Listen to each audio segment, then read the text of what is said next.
Bonjour à tous, aujourd'hui nous allons parler de l'intestin grêle. Donc l'intestin grêle, c'est l'intestin, le petit intestin, celui qu'on voit au milieu de la photo, celui qui part un peu dans tous les sens.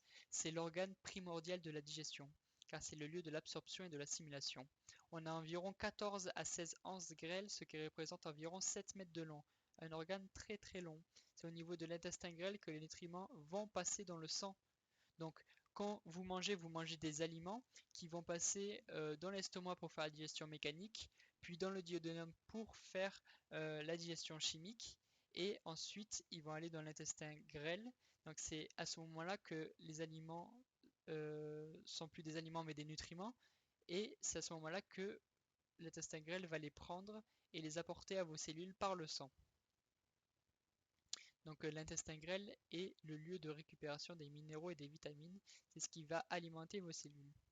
Donc la localisation de l'intestin grêle, il se situe entre le duodénum et le côlon.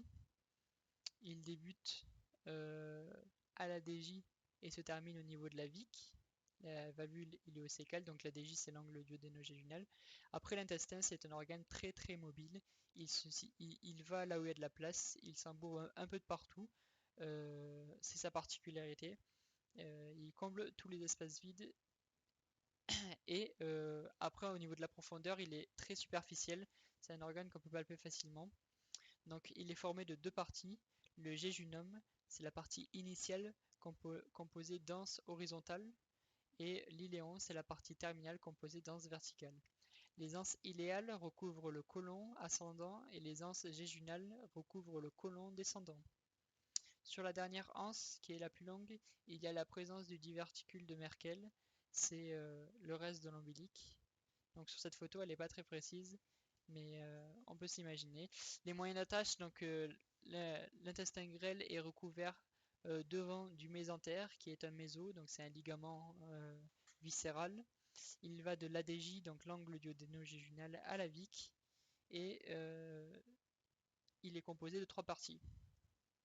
Donc il y a la portion oblique qui va de la DJ jusqu'au niveau sous-ombilical, la portion verticale qui passe devant l'aorte et la portion oblique encore qui va jusqu'à la VIC.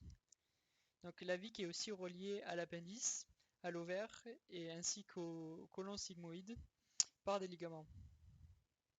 Les pathologies euh, les plus courantes sur l'intestin grêle, ce sera tout ce qui est spasmophilie. Donc c'est une dystonie neurovégétative. En gros, c'est des maladies qui sont dues au manque de magnésium. Donc c'est ce qui apporte souvent aux gens des dépressions. Ça, c'est vraiment la maladie la plus caractéristique de l'intestin grêle, hein. Donc retenez la spasmophilie, c'est un déficit de magnésium. Donc c'est la porte ouverte aux dépressions. Euh, Au niveau de la vascularisation, ça sera l'artère mésentérique supérieure pour le niveau artériel, et au niveau veineux, ça sera la veine mésentérique inférieure. Et pour l'innervation, en orthosympathique, ce sera le petit splanchnique de T10 à L1, et le parasympathique, ce sera le nerf vague bien sûr. Pour tout ce qui est viscéral, ce sera toujours le nerf vague. Je vous souhaite une bonne journée.